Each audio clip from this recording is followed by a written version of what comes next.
Welcome to Baba Farid public school. ICSE से मान्यता प्राप्त गोवा केरल के अनुभवी स्टाफ के साथ फुली एसी व हॉस्टल की सुविधा के साथ प्रदूषण रहित शांतमय वातावरण, प्रत्येक कमरे के साथ अटैच्ड वॉशरूम, संतुलित शाकाहारी भोजन और हॉस्टल में ही अध्यापक द्वारा एक्स्ट्रा क्लास भी उपलब्ध है। अपने सपनों को साकार करने के लिए आज ही दाखिला लें। पहले सिरसा वासियों को नमस्कार। जैसा कि आप सब ने देखा, पिछले दिनों मुख्यमंत्री जी का जनसंवाद कार्यक्रम था।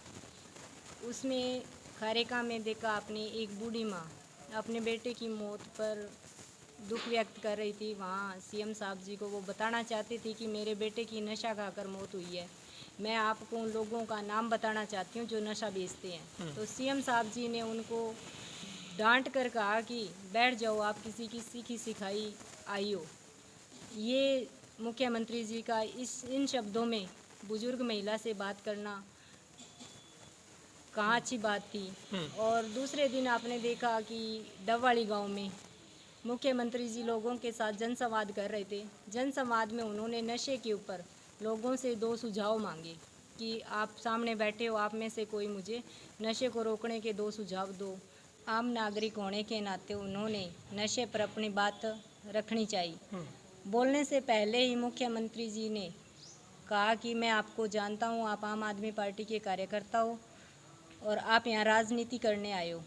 तुरंत उन्होंने आदेश दिया कि इन्हें उठाओ, पिटाई करो और बाहर फेंको, क्योंकि ये यहाँ राजनीति करने आए हैं। तो हम पूछना चाहते हैं सीएम साहब जी से कि आप ये जनसंवाद सच में ही लोगों के साथ जनसंवाद करने आए थे या फिर लोगों का अपमान करने आए थे, उनको पिटवाने आए थे या बेइज्जत करने आए थे।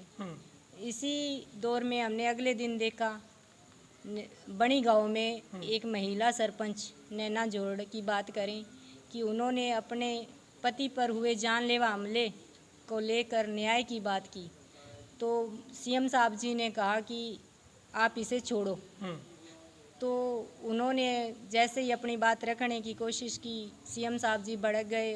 नैना जोड़ ने अपना दुपट्टा तक उनके कदमों में डाल दिया। तो हम पूछना चाहते हैं कि ये बीजेपी पार्टी जो बेटी बचाओ बेटी पढ़ाओ का नारा देती है, महिला सम्मान की बात करती है, तो उस टाइम कहाँ था वो महिला सम्मान जब एक हरियाणा की बेटी ने अपना दुपट्टा, क्योंकि एक महिला का 2.5 मीटर का दुपट्टा ही उसका मान सम्मान होता है।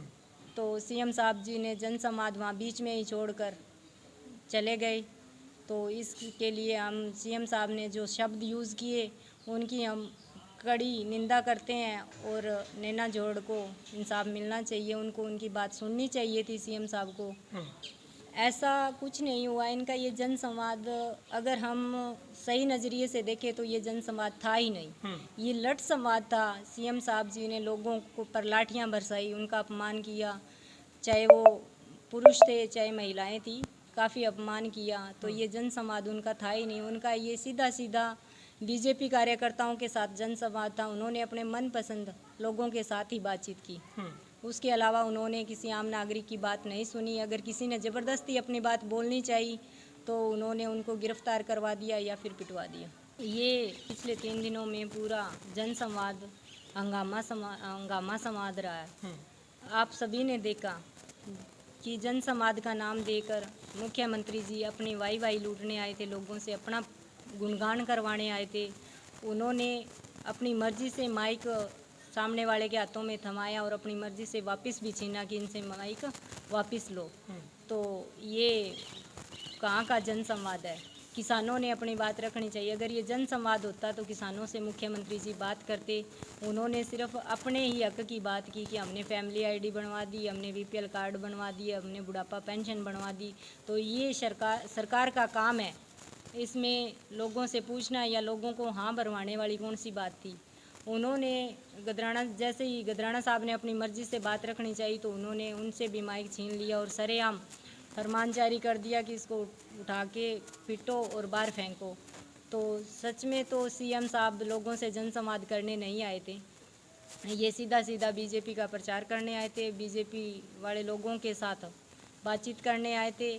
इसको हम जनसंवाद का नाम नहीं देते, क्योंकि जहां महिलाओं का सम्मान नहीं है, किसानों पर लाठीचार्ज किया जाता है, आम लोगों की बात नहीं सुनी जाती, वो कौन सा जनसंवाद है। तो इसकी आम आदमी पार्टी, पूरी आम आदमी पार्टी घोर निंदा करती है और हम चाहते हैं कि सीएम साहब लोगों से माफ़ी मांगे, किसानों से, महिलाओं से, जहाँ भी जिसका उन्होंने अपमान किया है सभी से वो माफ़ी मांगे।